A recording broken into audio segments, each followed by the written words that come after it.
নমস্কার, ওয়েলকাম আমার channel রুমাস little কিচেনে। আজকের রেসিপি চিকেন মশলা কারি। উপকরণ: হলুদ, নুন, চিনি, কাশ্মীরি লঙ্কা গুঁড়ো, ধনের জিরে গুঁড়ো, জয়ফল, দারচিনি, গোটা গরম মশলা আছে, এলাচ, দারচিনি, বড় এলাচ, তেজপাতা, শুকনো লঙ্কা, ধনেপাতা, কাঁচা লঙ্কা, রসুন, আদা, টমেটো, আলু, পেঁয়াজ, চিকেন। প্রথমে কড়াইতে শুকনো লঙ্কা, গোটা গরম মশলা আর ধনে জিরেটা ভালো করে ভেজে নিলাম। শুকনো খোলায় ভেজে নিয়ে মিক্সিতে পেস্ট করে নিলাম।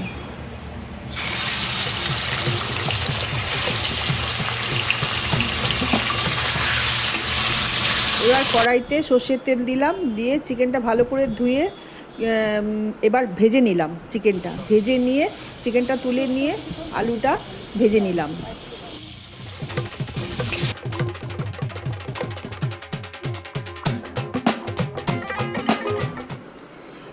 এবার ওই তেলেই চিনি ফোড়ন দিলাম, দিয়ে তেজপাতা দিয়ে দিলাম, দিয়ে একটু লাল হয়ে পেঁয়াজটা দিয়ে দিলাম। পেঁয়াজটা একটু ভাজা ভাজা হলে টমেটোটা দিয়ে দিলাম।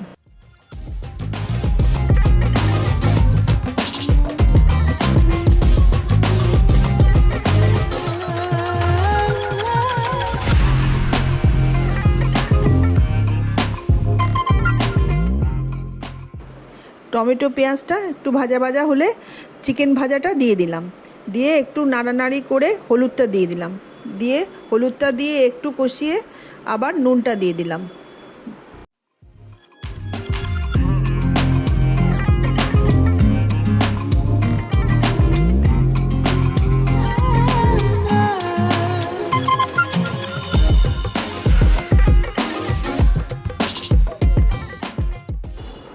এবার নুন হলুদ দিয়ে কষানোর পরে যে মশলা পেস্টটা ছিল, আদা রসুন কাঁচা লঙ্কা পেস্টটা দিয়ে দিলাম, দিয়ে ওইটা দিয়ে ভালো করে কষিয়ে নিলাম।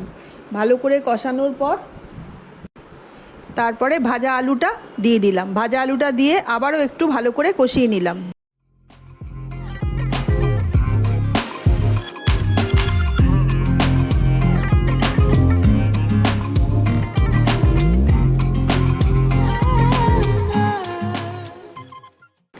চিকেনটা ভালো করে কষিয়ে নেওয়ার পর এবার যে ভাজা মশলাটা করেছিলাম ওই মশলাটা দিয়ে দিলাম। ওই মশলাটা দিয়ে আবার একটু ভালো করে কষিয়ে জল দিয়ে দিলাম, উষ্ণ গরম জল দিয়ে দিলাম।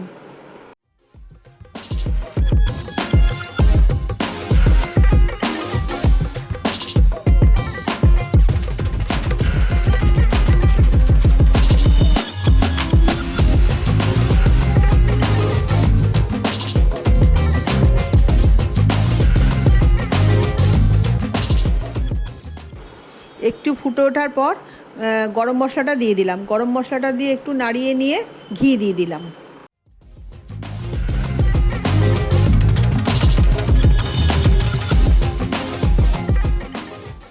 রেডি আমার মশলা চিকেন কারি।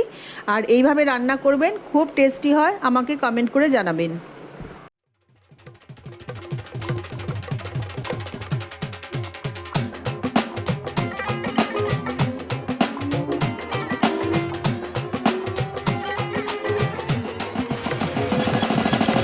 আবার আসবো আর একটা নতুন রান্না নিয়ে।